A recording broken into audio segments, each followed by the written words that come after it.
여러분 안녕하세요. 4월 7일 목요일 여의도 펀드매니저TV 아침 방송 시작하도록 하겠습니다.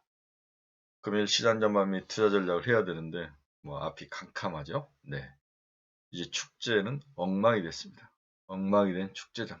네, 이제는 뭐라고 표현할 수 없을 정도의 엉망이 됐는데 어제는 팥쥐가 난입을 했죠. 팥쥐가 난입을 해서 무도회장을 아주 박살내는데 오늘은 무도회장 사장인 동네 양아치가 비용이 너무 많이 들었다. 인건비도 오르고 물가도 상승했으니 파티장에 들어오는 비용에 대해서 더 올려라. 돈을 더 주지 않으면 파티장 못하게 하겠다. 이렇게 엄포를 놓는 꼴이 됐죠. 그렇죠? 비용 상승하고 가격 인상에 대해서 욕을 하기 시작한 거죠.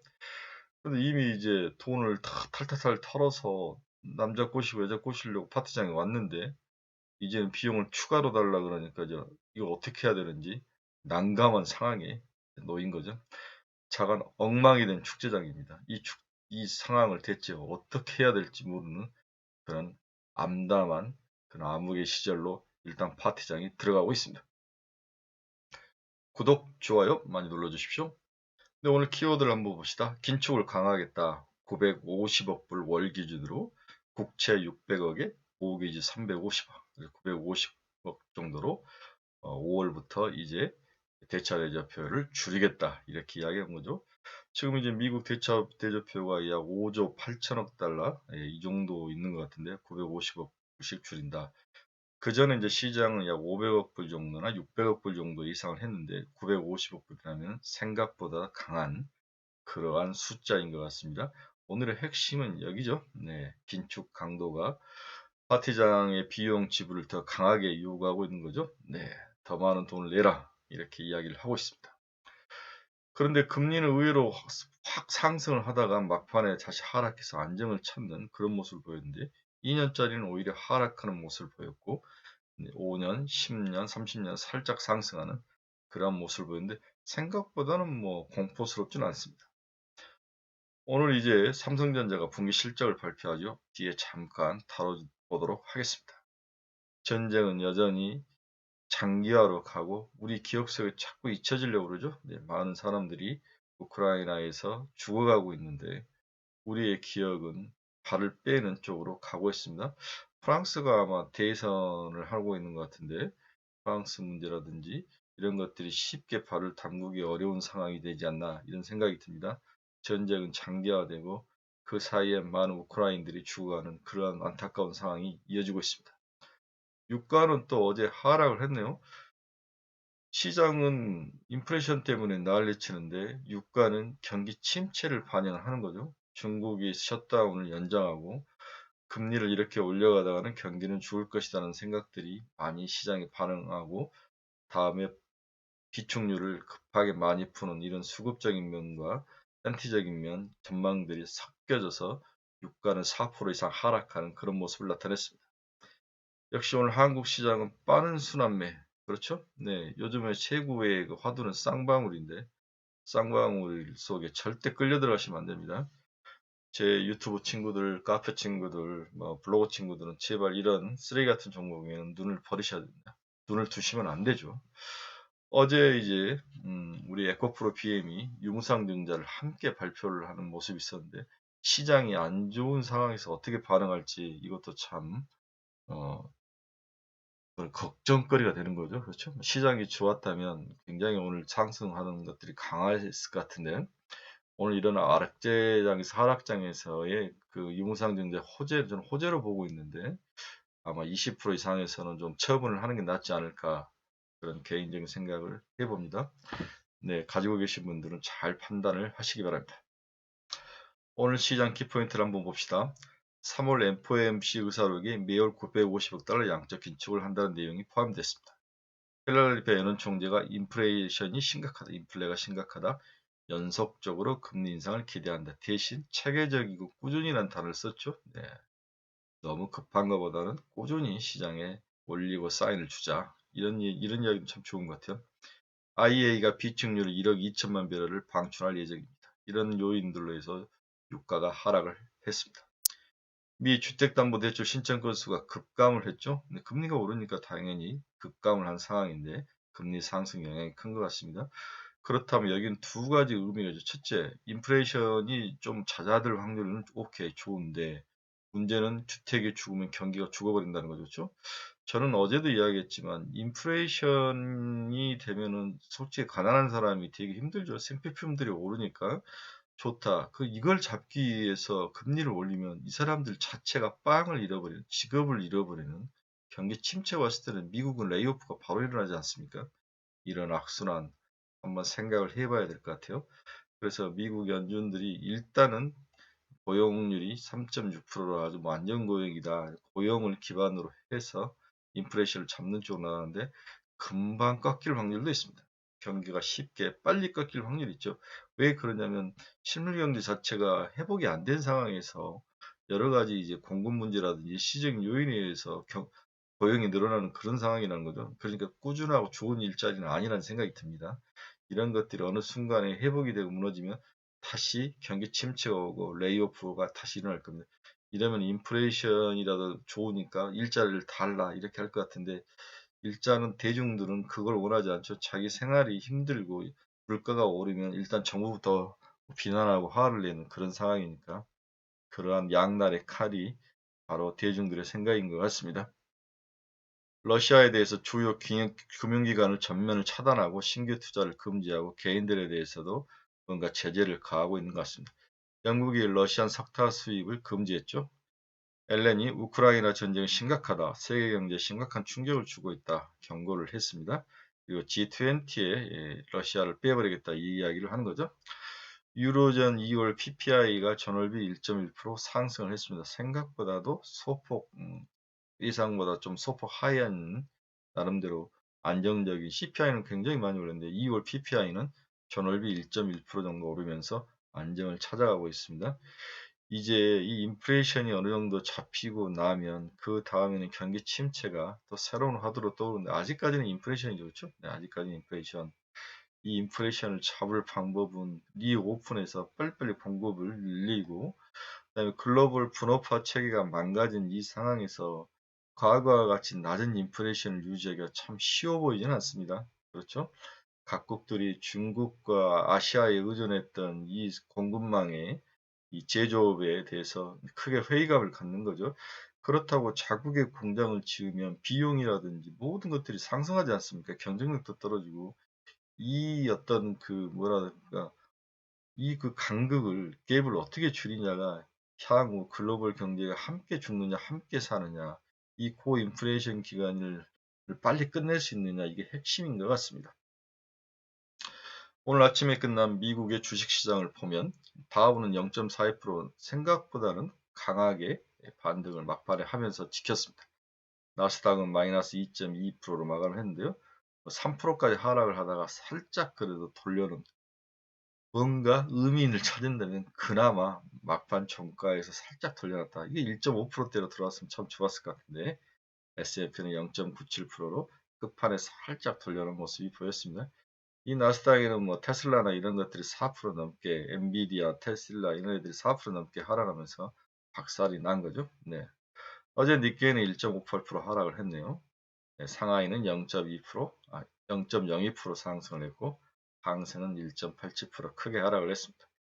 전일 유럽은 영국은 0.34% 하락을 했으며 프랑스는 2.21%, 독일은 1.89% 하락하며 큰 조정 장세를 보인 하루였다. 글로벌 증시가 전체적으로 매우 가슴 아픈 하루였다. 이렇게 결론을 내볼 수 있습니다.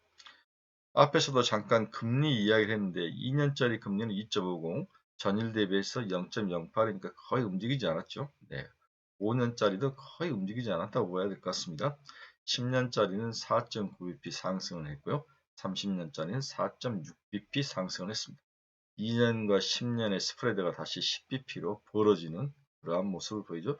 장기 금리가 상승하고 단기 금리가 안정을 찾는 그러한 모습인데 이 단기 금리가 상승하는 이유는 뒤에도 이야기하겠지만 미국의 이제 대체 대조표 축소에서 단기 만기가 돌아오는 것들을 보통 연장을 해주는 거죠. 그 돈을 가지고 만기로 채권 만기가 들어오면 장기물을 사줬는데 이제는 만기를 그냥 만기 상한 롤오프 시키고 장기물로 다시 재투자를 하지 않겠다는 거죠. 그렇죠? 여기서 롤오프라는 단어가 시장에서 쓰이는데 롤오프, 만기 롤오버를 오프하겠다, 끊어버리겠다는 거죠. 그렇죠? 네.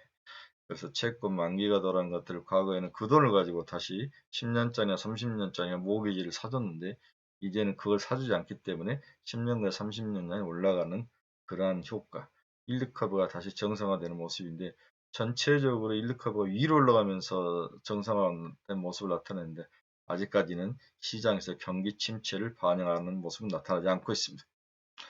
앞에서 이야기다 했다시피 WTI는 4.17% 하락해서 드디어 100달러 이하로 WTI가 내려오기 시작했네요. 그나마 다행입니다. 좀 80달러대까지 WTI가 좀 내려와 줘야 일단 물가를 좀 잡을 수가 있습니다. F는 어제 1.85% 하락하며 171.83달러 기록해. 의외로 좀 F는 뭐 나쁘진 않습니다. F에 대해서 미국의 이제 IB들이 지속적으로 매수를 외치고 있더라고요. 그런 면에서 F는 나빠 보이진 않습니다. 테슬라가 어제 많이 빠져서 4.17% 하락해서 1045.7. 테슬라 하락한 이유는 중국 상하이 공장이 봉쇄가 연장이 되면서 상하이 공장이 문이 닫히는 거죠. 이러한 것들이 영향을 미쳤는데 또 봉쇄를 풀면 다시 일을 할 수 있으니까 그렇게 큰 문제는 아닐 것 같은데 일단 센티에 비스가 났다고 볼 수 있습니다. 리비안도 4.95% 하락해서 40.10달러에 마감을 했고요. 너블록스가 어제 많이 빠지네 6.40% 하락해서 45.89달러에 마감을 했습니다. 엔비디아 한번 봅시다. 엔비디아도 5.88% 하락해서 244.07달러에 마감을 했습니다. AMD도 2.95% 하락해서 103.67. AMD 100달러를 지키는 게 참 중요한 것 같아요. 어제 우리 이제 카페 친구 중에서 AMD가 하락을 했는데 더 사야 되느냐 그래서 제가 아니다, 차라리 엔비디아로 가라. AMD의 탄력성보다는 엔비디아 탄력성이 더 좋아 보이는 것 같습니다. 바닥에서 튕겨져 올라올 때 AMD보다는 엔비디아가 더 훨씬 좋아 보인다. 그 AMD가 생각보다 한 번 치고 올라온 후에 치고 올라오지는 못하는 것 같아요. 그렇죠? 이런 면에서 AMD보다는 엔비디아가 훨씬 더 탄력성도 좋고 향후 전망도 좋아 보이는 게 아닌가, 이게 제 생각입니다. 마이크론 테크놀로지는 1.11% 빠졌는데 생각보다 적게 빠졌네요. 0.83달러 하락해서 73.78달러로 마감을 했습니다. 오랜만에 TSMC 한번 봅시다. 마이너스 1.29% 하락해서 101.18이네요. 네, TSMC도 뭐 그렇게 좋아 보진 않네. 지속적으로 가격이 조정받는 모습이 나타나고 있다, 이렇게 볼 수 있네요. 오늘은 이제 중요한 우리 이벤트 중에 하나가 삼성전자 실적 발표지 않습니까? 네. 모 애널리스트가 일단 실적 발표 전에 자기 생각을 4월 4일 날 이야기를 했는데 한번 의견을 들어봅시다. 2022년 1분기 매출액은 77.5조, QOQ는 1.2% 상승을 했고 YOY는 18.6% 상승한 수치이다. 나쁘진 않네요. 영업이익은 13.1조, 오, 좋네요. 작년 4분기가 13조를 보였는데 QOQ로는 0.5.6% 하락했고 YOY는 39.6%로 상승하는 그런 모습이다. 작년 4분기보다는 실적이 살짝 깎였지만 13조를 지키네요. 그래서 오늘 실적이 일단 13조를 기록하면은 그나마 우리 국내 시장에서 큰 영향을 주지는 않겠지만 상승적으로 몰고 가지는 않겠지만 빠지지는 않을 것이다, 이런 생각을 좀 하게 됩니다. 13조를 지키느냐 굉장히 중요하죠. 네. 추정치에 부합할 거로 보이고 메모리의 평균 판매 단가가 낙폭 축소를 반영해서 기존 영업 추정치를 플러스 8% 상향 조정을 했다, 이렇게 이야기하죠. 메모리 분야에서 ASP가 낙폭 축소가 좀 이루어진 게 아니라 생각보다도 많이 빠지지 않았다, 이렇게 해서 예상을 좀 하회해서 이 부분이 13조를 기록하는데 큰 영향을 미친 것 같습니다. 두 번째, 코비드19와 러시아 우크라이나 사태 등 대불확실성 우려가 상존하나 메모리 업황은 견조한 흐름을 보이고 있다. 네, 메모리 업황은 견조한 흐름을 보이고 있습니다. 하지만 늘 메모리 업황은 잡은 물고기죠. 네, 삼성전자와 몇 개가 과제하는 잡은 물고기이기 때문에 이 잡은 물고기가 잘 되는 데는 전혀 관심이 없는 거죠. 우리가 잡은 물고기에는 밥을 주지 않는다고 보지 않습니까? 네, 이런 면에서 메모리 업황은 빠지지 않는다고 아무리 많이 올라와도 그렇게 삼성전자의 주가를 끌고 올라갈 만한 매력적인 포인트는 아닌 것 같습니다. 비메모리, 그리고 폴더분이라든지 IMS의 새로운 모험, 이런 것들이 필요하지. 메모리는 이제 삼성전자의 오리지널 굳은자이기 때문에 큰 매력 포인트는 없습니다. 컨슈머 부분은 중국 전력난이 일단락되고 비메모리 쇼티지가 완화되면서 2022년 2분기부터 생산을 재개할 전망이다. 엔터프라이즈도 기업향으로 들어가는 반도체도 코비드-19 여파로 2020년에서 2021년 투자 공백기를 가졌으나 그렇죠. 기업들이 데이터 센터라든지 큰 어떤 엔터프라이즈형의 데이터 센터를 짓는 것들을 잘 못했죠. 코비드 때문에. 2022년부터는 그동안 미루어둔 인프라 투자를 재개하는 모습이 나타나고 있다. 올해는 델이라든지 HP라든지 시스코 등의 실적을 발표하면서 엔터프라이즈향의 수요가 반등을 하고 있다는 것을 지금 언급을 하고 있으니까 실질적으로 기업들이 데이터 센터를 2022년에 들어와서는 조금씩 늘리고 있다. 그래서 이제 랜드 쪽이 좋다는 이야기들을 계속 방송, 경제방송국에 전문가라는 사람 지속적으로 이야기를 하더라고요. 저는 좀 반대인데 랜드는 좋을 수 있지만은 낸드를 특별히 구별해내서 서프라이 체인에서 구별해낼 수 없습니다. 다 메모리, 비메모리, 디스플레이, 랜드를 함께 하기 때문에 그렇죠. 메모리 공급 증서는 예상보다 더딘 상황이다. 메모리 공급 증서는 예상보다 더딘다. 생각보다도 메모리 증설이 잘 안 되고 있는데 이유를 보면 2021년 파운드리 업계 대규모 카펙스 증가 후폭풍으로 장비 소재 분야에서 쇼티지가 발생했다는 거죠. 네.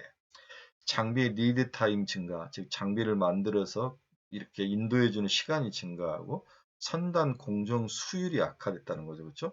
이 비메모리 쪽에서. 그래서 2022년 하반기 공급 증가는 예상을 하회할 것이다.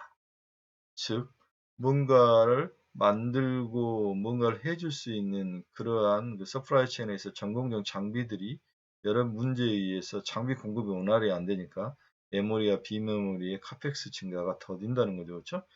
그러면 얘들이 더디면은 전체를 다 만들었으면 반도체 완성품 부채인 삼성전자나 SK 하이닉스도 박살이 나고 여기에 그 장비를 공급하는 전공정, 소재 이런 업체들도 별로 안 좋고 이런 것들이 다 엮여 있는 거죠. 결국은 반도체는 안 좋다는 이야기예요. 최근 실적 발표에서 AMAT, Applied Materials와 LRCX는 부품 인력 부족으로 장비 인도 시기가 지연을 나타내고 있고 숨코라든지 시네츠 같은 기업들은 2023년에 웨이퍼가 쇼티지 가능성을 언급하고 있다. 숨코하고 시네츠가 우리 동그란 웨이퍼 기본적인 웨이퍼를 만드는 회사들인데 여기에서도 쇼티지가 나올 거다라고 언급할 정도로 전체적으로 반도체 서프라이 체인에서 공급과 순환과 수율과 투자와 이런 것들이 뭔가 막혀 있는 그러한 불안정한 모습이 삼성전자의 실적에 좀 반영되지 않을까 그런 생각을 하고 있다. 이런 이야기를 하고 있는데 나름대로 여러 가지 의미가 있는 그런 분석이었던 것 같습니다. 자, 2021년을 한번 봅시다. 매출액은 279조죠. 그렇죠? 2022년에는 328조. 그 다음에 영업이익을 한번 봅시다. 작년에 51.6조죠. 51.6조, 52조이고 올해 62조. 그렇죠? 내년엔 73조. 이렇게 나쁘진 않습니다. 영업이익률을 봅시다. 작년엔 18.5%, 네, 올해는 19%, 내년엔 20%, 살짝 증가는 하죠. 그렇죠? EPS 증가율도 올해는 작년은 50.4%였는데 올해는 20.1%또 빠지네요. 그렇죠? ROE도 작년은 14.2%, 올해는 15.1%. ROE도 살짝 증가를 하는데 그렇게 많이 증가하지 않네요. 전체적으로 삼성전자가 그렇게 나쁘진 않지만 또 그렇게 좋지는 않는 그러한 모습을 보이고 있다. 이렇게 생각할 수 있습니다. 자, 이 정도 숫자는 외워줘도 삼성전자 2021년과 2022년 매출액과 영업이익 정도. 매출액 279조, 올해는 328조. 작년에 52조 영업이, 올해는 62조. 제가 여러분들에게 늘 강조하죠. 숫자를 외워라. 삼성전자의 5년치 정도의 매출액과 영업이익률, ROE 정도는 따뜻하게 외우고 있어야 된다. 왜 그러냐면 이러한 것들을 외우고 있어야 애널리스트들이라는 신문 기사에서 칙칙칙 이야기할 때 이해가 빨리 들어가는 거죠. 판단이 빠른 거죠. 그렇죠? 그래서 제가 여러 번 이야기하지만 주식시장은 몸으로 하는 아날로그 공부라는 거죠. 그렇죠. 디지털을 바탕으로 몸으로 하는 아날로그입니다. 수학이 필요한 게 아니라 주식은 산수가 필요합니다. 산수와 예측력과 많은 독서량과 골방에서 곰곰이 생각할 수 있는 독고다이적인 그런 그 판단력 이런 것들이 주가 주식에서 돈 벌 수 있는 가장 기본적인 그 사람들의 애티튜드가 아닐까 그런 생각을 해봅니다. 따라서 여러분들은 삼성전자와 SK 하이닉스의 이러한 어닝 포켓 정도는 붙여놓고 있어야 됩니다. 그 다음 다양한 서프라이 체인 있죠. 제가 피카소 그림보다도 아름답다고 이야기했던 그런 것들을 다 붙여놓고 떠보고 주식시장에서 뭐 기사가 나오면 또 찾아보고 이러한 것들이 계속 습관화되고 반복화돼야 되는 거죠. 그래서 우리가 애널리스트를 걸쳐서 펀드 매니저로 오면 계속 이런 것들을 반복시키고 외우고 분석하게 하고 또 전통 애널리스트가 썼던 것들을 반대로 저는 이제 이것을 깔아 이 비판을 해라 이렇게 반대로 훈련을 많이 시키는 후배들이 애널리스트 쓴 자를 비판해라 비판해서 그 자료를 가져와봐라 이 애널리스트가 잘못 쓴 부분이 있느냐 뭘 잘못했느냐 네 생각은 어떠냐 계속 강조합니다. 네 생각은 어떠냐 쟤들을 까고 비판하고 분석해보고 네 생각은 어떠냐 너는 어떤 생각을 하냐 이 독고다이적인 생각 이 독고다이적인 생각을 하기 위해서는 끊임없이 반복하고 외우고 분석해보고 보고 떠보고 숫자 점검하고 이런 방법밖에 없는 거죠. 내가 오렌 버핏을 여러 가지로 좋아하지만 오렌 버핏의 가장 큰 장점은 잘 때 베런스라는 그 미국에서 나온 신문을 본다는 거죠.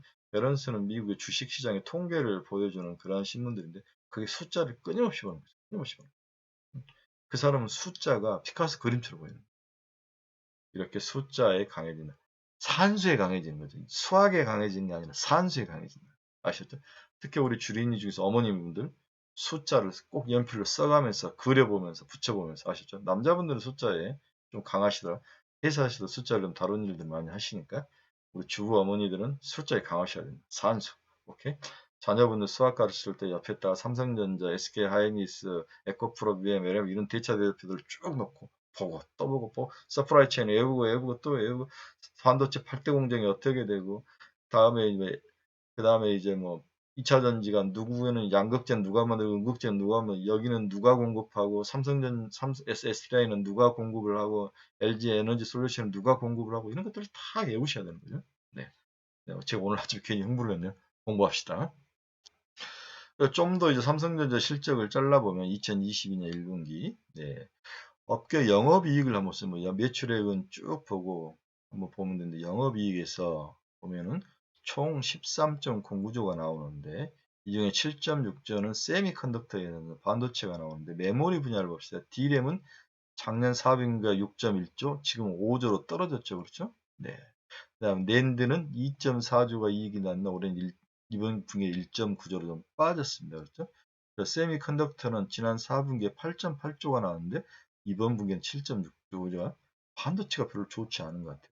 디스플레이는 1.3조에서 9,700억으로 빠졌고 IM 그 핸드폰은 작년 4분기 2.6조에는 올해 3.7조 핸드폰이 이번에 이제 사건 터진 그런 문제도 있었지만 그 전까지는 잘 팔렸다는 거죠. 폴더블도 좀 잘 팔렸던 것 같고 그렇죠. 네. C는 가전인데 7천억 났다가 7천억 비슷해 6,950원 비슷하게 나온 거죠. 그렇죠. 네, 이런 것들도 잘 보시기 바랍니다. 다음으로 이제 삼성전자 실적을 추정 주요 가정을 했는데 이 애널리스트는 2021년 올 2분기에 D램 가격은 평균 판매 단가 4% 하락으로 가정했고 랜드는 5%, LCD도 5% 하락할 거로 가정을 했고 OLED도 평균 판매 단가는 7% 정도 상승을 하는 거로 했네요. 그렇죠? 네. 대신 시먼트 이렇게 탑재량이죠. 탑재량은 좀 줄지만 판매 단가는 좀 상승할 거로 그렇게 예상을 한 것 같습니다. 네. 이렇게 이제 가정 추정들이 좀 중요한 것 같아요. 그렇죠? 네. 전일 니켈 가격은 2.48% 상승했는데 나머지 가격들은 전부 원자재들이 하락해서 내려오는 모습이 보이는 거죠. 이제 경제가 좀 안 좋아진 것들이 원자재가 가장 민감하게 먼저 반응을 하죠. 그 원자재 뒷면에는 거대한 선물 트레이딩의 모습이 있다. 미국의 주요 IB들이 이 원자재 시장을 가지고 놀면서 돈을 번다. 골만삭스가 대표적으로 나쁜 놈들이다. 나쁜 놈들이 아니라 자기들의 시장을 좌지우지하는 그들의 파워가 있는 거죠. 이런 것들이고 걔들이 먼저 꺾기 시작했다는 것은 곡물 가격이나 원자재 가격의 하락에 베팅을 조금씩 팔아가는 것은 이제 거의 꼭대기 왔다고 보셔야 됩니다. 그래서 모 애널리스트들은 지금 곡물 가격 상승 관련된 주들을 강추하고 이러는데 저는 좀 반대예요. 언제든지 바로 꺾입니다. 저는 식품 이런 쪽에 주식을 건드는 거 바보 같은 짓이죠. 그렇죠? 네, 우리나라에는 식품 되지 않습니다. 네. 식품은 생각보다도 왜 그러냐면 우리나라는 국가가 가격을 통제하는 거기 때문에 네, 그렇게까지 이득 마진을 많이 가져가지 못해요. 이게 이제 글로벌화 되지 않으면 큐가 늘지 않는 거죠. 그렇다고 한국 식품이 물론 만두 같은 것은 늘지만 팔아봐야 얼마나 팔겠습니까? 그렇죠? 라면도 마찬가지고 여러분 라면을 보면 일본 라면도 많이 팔려요. 유럽에서. 그 다음에 인도, 태국 이런 그 라면 시장은 의외로 치열해요. 한국 라면도 맛있지만 다른 경쟁자도 누들 공장도 경쟁도 많다는 것을 좀 기억을 하셔야 될 것 같아요. 저는 음식료에 투자하는 것은 좀 반대예요. 저는 그래서 화이트 맥주 이런 것은 쳐다보지도 않습니다. 비트코인 가격은 4.13%로 크게 하락하면서 43,840달러를 지나가고 있는 모습을 아침에 봤습니다. 자, 결론부터 들어봅시다. 오늘은 뭐 제가 여러분들에게 해줄 말은 없어요. 시장은 크게 한 대 얻어맞을 확률이 높아 보인다. 하지만 어제 이미 얻어맞았기 때문에 우리나라는 좀 미국이 안 좋을 때 좀 강한 맷집을 모습을 보이죠. 그래서 너무 크게 걱정하지 마라. 제가 여러 번 찰리 먼거, 버크셔 오렌 버핏과 친구인 찰리 먼거가 유명한 말을 한 걸 제가 항상 우리 블로거나 우리 카페 친구들에게 많이 이야기해 주죠. 위기 때는 돈이 약한 자에게서 강한 자에게로 흐르는 것이 시장이 당연한 이치다.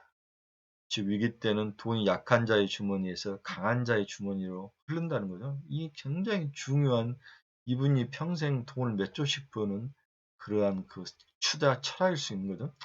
따라서 단련된 투자자는 안달복달을 하지 않고 느긋하게 주식을 보유하는 성품을 길러야 한다.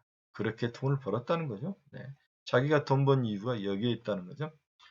이 말을 여러분들에게 오늘 선물로 전하면서 너무 실망하지 말고 시장이 최근 시장은 악재가 빠르게 강하게 확 반영을 하고 2, 3일이면 끝나버려요. 이 강한 긴축도 생각보다도 빠르게 오늘 정도나 내일 정도까지 반영되면 끝날 것 같아요. 제가 봐서 이미 예상을 충분히 했고 가격이 선반영된 측면이 70, 80% 있기 때문에 너무 쫄 필요 없다. 힘 깍지고 잘 버티는 하루. 그리고 에코프로 BM을 혹시 가지고 계신 분들은 한 20% 정도 이상 되면 팔아야 되는 게 아니냐. 이 제 개인적 생각도 다시 한번 첨언해 드립니다. 네, 힘들지만 고수는 힘들 때 웃어주는 거죠. 네, 제가 어제 아빠들에게 회사에서 가정에서 또 엄마들에게 웃어라, 자녀들에게도 말도 좋게 하고 이런 말들 했더니 어느 분이 제에게 이제 답글을 보내왔는데 너무 좋았다. 그런데 사랑도 행복도 돈도 연습이 필요한 부자도 practice 연습하는 거죠. 말하는 것도 연습, 부자가 되는 것도 연습, 자녀들에게 따스한 말을 하는 것도 연습, 직장에서 후배들에게 상사에게 좋은 말을 하는 것도 연습이죠. 제가 본부장을 해봐서 임원을 해봐서 아는데 인상 밝고 그런 애들이 확실히 이뻐요. 그렇죠? 일 잘하는 것은 그 다음에 문제. 일은 내가 하면 되니까. 그렇죠? 네. 즐겁고 멋진 따스함이 묻어있는 예쁜 개나리와 같은 그러한 멋진 봄날을 여러분들에게 선물로 드리고 싶습니다. 감사합니다.